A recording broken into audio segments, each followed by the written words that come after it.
Mummy grandpa ഡെത്തായി കിടക്കുന്ന സമയത്ത് വെറും ചീപ്പ് പരിപാടി കാണിക്കാതെ മമ്മി. ഞാൻ എന്നതാടാ കാണിച്ചേ?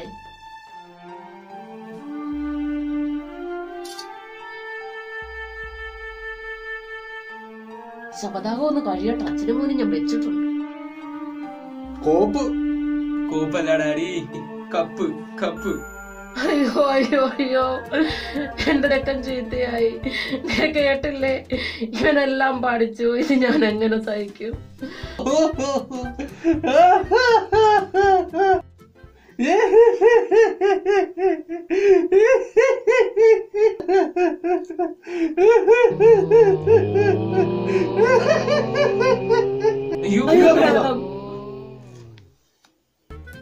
ജീവിച്ചിരിക്കുന്നവരെ പ്രേതമാക്കുന്ന പിശാചുക്കളെ നിനക്കൊന്നിനും മാപ്പില്ല.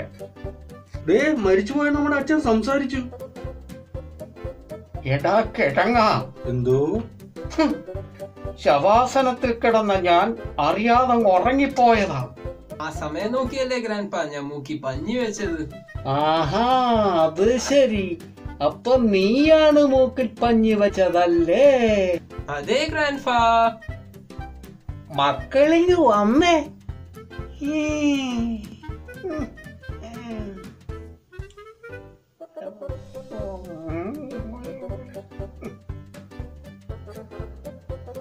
മോനെ നടേശ. എന്താച്ചാ? യവൻ ഇനി ആർക്കും പണി വെക്കൂല. ഗ്രാൻഡ്പാ ഉണ്ടണ്ട, മുളക് പൊടി മുളക് പൊടി.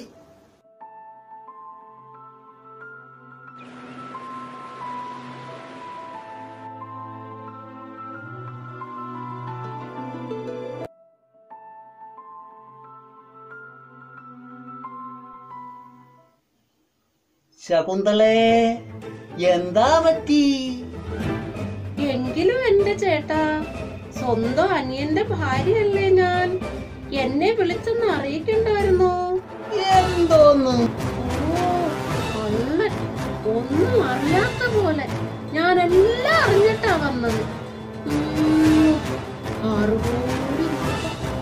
എടി പതുക്കെ. എന്തിനാ പതുക്കെ? ലോട്ടറിക്കാരൻ ചെല്ലപ്പൻ എന്നോട് എല്ലാം പറഞ്ഞു. ചെല്ലപ്പ, നീയാണ് താരം.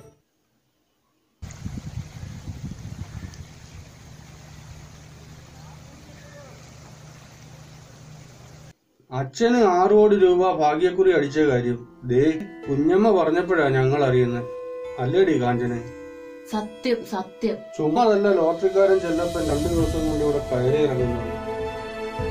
ഡാഡി എനിക്കൊരു ഐഡിയ. ഓഹോ, നിനക്കും ഐഡിയ? തമാശ പറയാതെ ഡാഡി. യാക്കിമോന്റെ ഐഡിയ കേൾക്കട്ടെ. 6 കോടി പോയിട്ട് ഒരു കുഞ്ഞിക്കാശ് പോലും ഗ്രാൻഡ്പാ നമുക്ക് തരില്ലെന്നല്ലേ പറഞ്ഞത്? അങ്ങനെയാ പറഞ്ഞത്. ദുഷ്ടൻ. വഴി ഞാൻ കണ്ടുവച്ചിട്ടുണ്ട്. നിന്റെ ഐഡിയ വേണ്ട. പരിപാടിയാണോ ഡാഡി? അല്ലടാ, കൊലക്കേട മൂട്. നീ പറയടാ മക്കളെ, എന്നതാ? അച്ഛനെ അങ്ങ് ഡിഷ്. ഇവിടെ ഡിഷാന്റിനെ അല്ല, അച്ഛനെ അങ്ങ് ഡിഷ് കൊല്ലുക.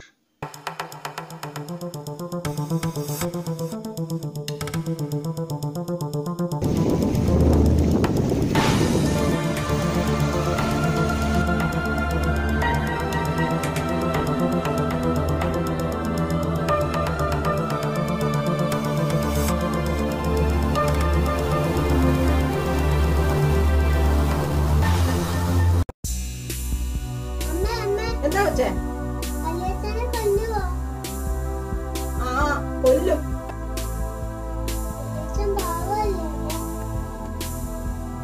ഇണ്ടിപ്പോരും കേട്ടോ, ഉറങ്ങടി.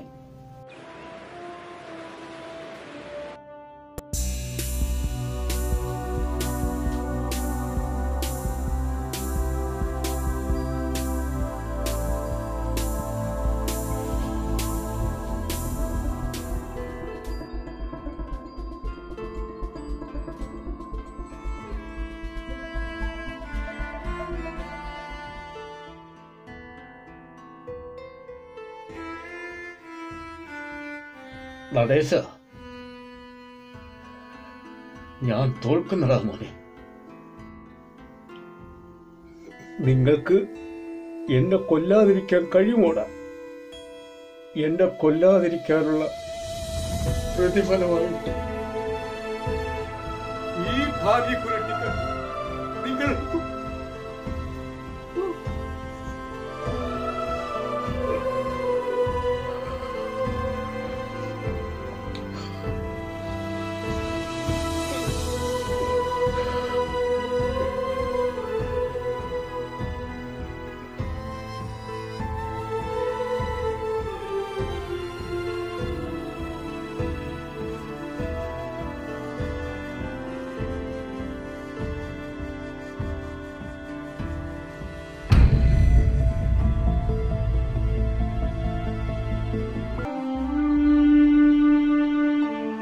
കൊല്ലുക.